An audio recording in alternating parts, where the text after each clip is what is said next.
എൻ്റെ എല്ലാ വേളകളിലും എന്ന് പറഞ്ഞു കഴിഞ്ഞാൽ എല്ലാ സാഹചര്യങ്ങളിലും ഞാൻ ദൈവത്തെ സ്തുതിക്കാൻ കടപ്പെട്ടവനാണ്. കാരണം ദൈവം എനിക്ക് വലിയ കാര്യങ്ങൾ ചെയ്തു.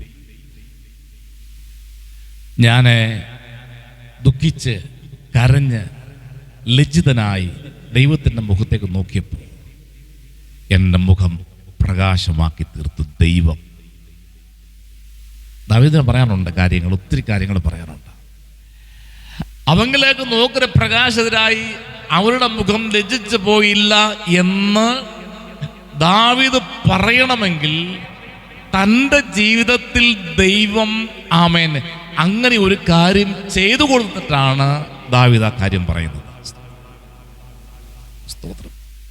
ദൈവമക്കളെ, കഴിഞ്ഞ ഈ 2024, 23, 22 ആമേൻ 21, 20 പുറകോട്ട് നമുക്കൊന്ന് ചിന്തിക്കാം. ഇത്ര വിഷമങ്ങൾ, ഭാരങ്ങൾ, പ്രതികൂലങ്ങൾ, സ്തോത്രം, നിൽക്കാൻ വയ്യാത്ത പ്രതിസന്ധികൾ നമ്മെ കടന്നു പിടിച്ചു. പക്ഷെ ഒരൊറ്റ കാര്യം, 19-ം വാക്യം, നീതിമാന്റെ അനർത്ഥങ്ങൾ അസംഖ്യമാകുന്നു, അവയെല്ലാറ്റിൽ നിന്നും ദൈവം എന്നെ വിടുവിച്ചു. 2025 അനുഗ്രഹിക്കപ്പെട്ട വർഷത്തിന്റെ ആരംഭത്തിൽ കാലുകുത്തുവാൻ ദൈവം എനിക്ക് ഭാഗ്യം തന്നു. Praise the Lord. പരാരംഭത്തിൽ ദൈവത്തെ മഹത്വപ്പെടുത്തുവാൻ, ആരാധിപ്പാൻ ദൈവം എന്നെ ദൈവസഭയിൽ കൂട്ടിവരുത്തി. അതെൻ്റെ കഴിവല്ല, ദൈവത്തിൻ്റെ കരുതലും സൂക്ഷിപ്പുമാ. സ്തോത്രം. നമുക്ക് അങ്ങനെ പറയാം. ദൈവത്തിൻ്റെ സ്തോത്രം.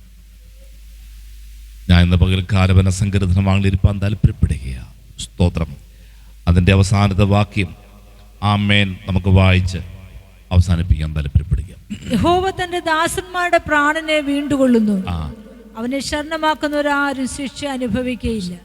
ദൈവത്തെ ശരണമാക്കി നമുക്ക് ഈ വർഷം മുൻപോട്ട് യാത്ര ചെയ്യാം.